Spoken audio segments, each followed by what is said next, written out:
Alors bonjour tout le monde, il est exactement 5h du mat, enfin même pas, il est quelle heure exactement? Il est 5h moins 10, je me suis levé de bon matin pour voir le lever du soleil. Et là je me trouve à Ankor, donc j'espère que ça va faire de belles images. Tu vois, un lever de soleil au temple d'Ankor, il y a moyen que ça fasse de belles choses. Donc voilà, là je me suis levé à 4h30, je suis venu en scooter à 4h30, il fait hyper froid. J'espère que ce petit lever de soleil va vous plaire en tout cas.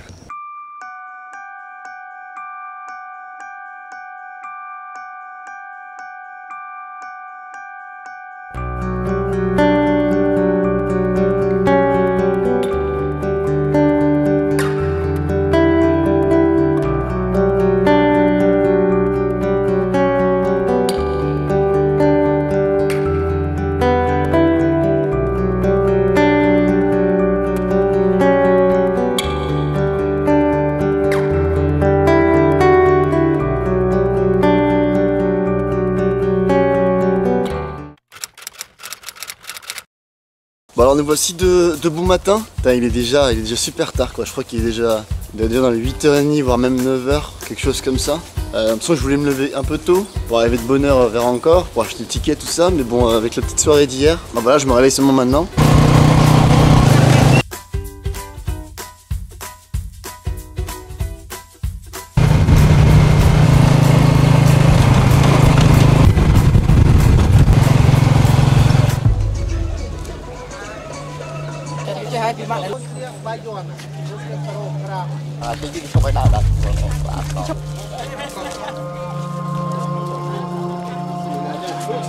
Et voilà, c'est bon, juste derrière moi, le temple d'Ankor, le plus grand site religieux au monde.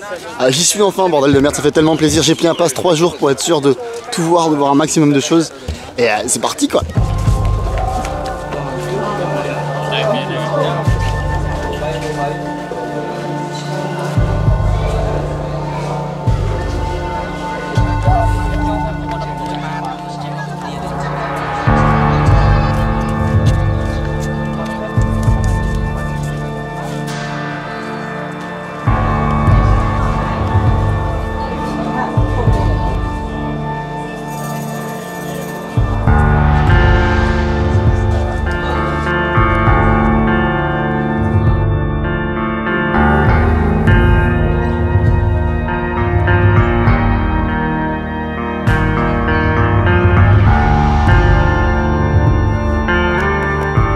Les marches sont vraiment toutes petites, faut pas du tout se rater. En tout cas le site est magnifique, c'est une claque, juste incroyable.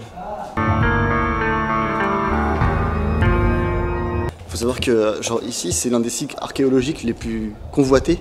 Faut savoir que tous les travaux qui ont été faits c'est simplement juste principalement de la restauration. La nature reprend vachement ses droits quand tu la laisses seule, donc la jungle est vraiment très active. Donc les archéologues, leur principale activité c'est juste de la restauration tout le temps, pour se battre contre la nature. Il y a encore plein de trésors qui n'ont jamais été découverts.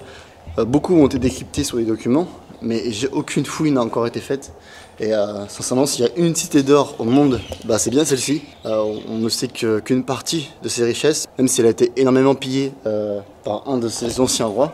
Mais il y a encore tellement à découvrir. En vrai, ce site est vraiment hyper intéressant. Il y a vraiment pas mal de choses qu'on ne sait pas trop, quoi. Et puis c'est un peu, tu te sens un peu comme à Indiana Jones, tu te sens un petit peu en train de chercher des trucs. Et après, même si tu veux regarder genre le travail sur la pierre, enfin tu vois genre, les sculptures, regarde-moi ça. Tu vois, c'est juste mais magnifique. Le détail, tout ça qui est taillé, il faut se dire que, enfin les temples d'Ankor ont été, les premières pierres ont été posées en gros en 802, quelque chose comme ça. Et ça s'est arrêté en 1432, non 1436 il me semble. Alors, je sais plus, 1432 ou 1436. Donc il y a eu 600 ans de construction. La qualité encore des trucs, la conservation qui a été faite, c'est très très impressionnant. Tu comprends vraiment pourquoi il y a autant de visiteurs. Il y a environ 1 million de visiteurs par an. Pour un site comme le Cambodge, c'est complètement incroyable. Et il est classé dans le patrimoine de l'UNESCO depuis, je sais plus, depuis 1900 quelque chose.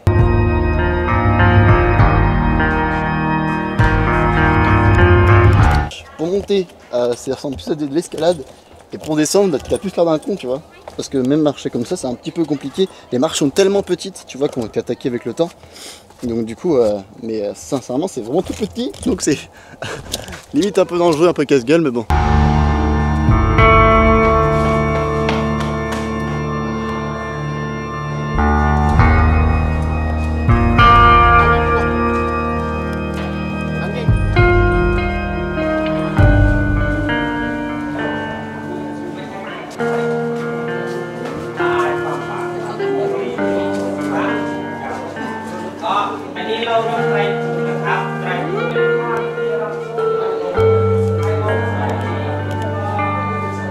Là, on est carrément sur une immense fresque. Enfin, c'est pas vraiment une fresque, mais c'est tout un long passage où il y a toute une histoire.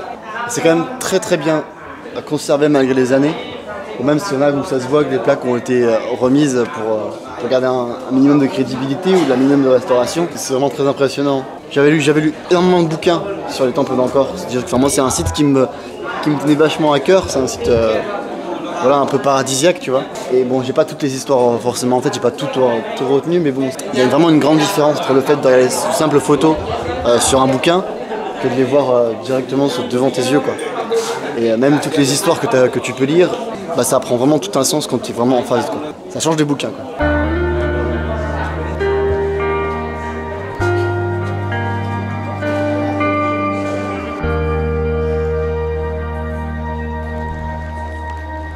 Je pense que la meilleure façon de filmer ce site, ce serait avec un drone, tu vois. Ça donnerait des images et des plans complètement incroyables. Bon, moi, disons, j'en ai pas et je sais même pas si tu as le droit de filmer avec un drone ici. Mais le rendu que ça devrait faire, ça devrait être juste incroyable.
Je me retrouve tout en haut du Angkor Wat.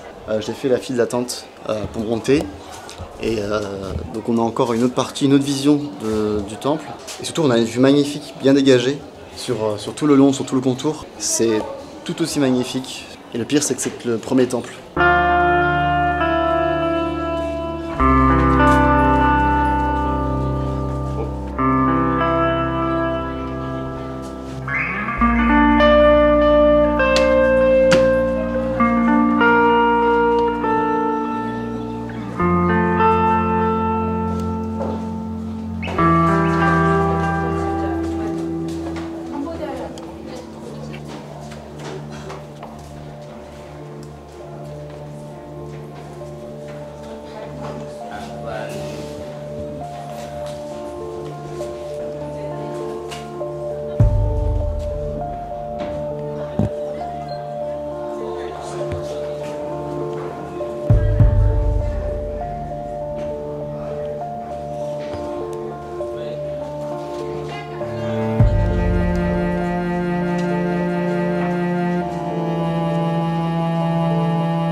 En tout cas, il faut juste se dire que tout ça, ça a été fait par des esclaves à l'époque. Et tu peux dire que pour l'époque, c'est complètement incroyable, quoi. Et même maintenant, de nos jours, le travail fait par les archéologues et les restaurateurs est juste complètement fou. Pour réussir à conserver de tels temples, c'est juste incroyable.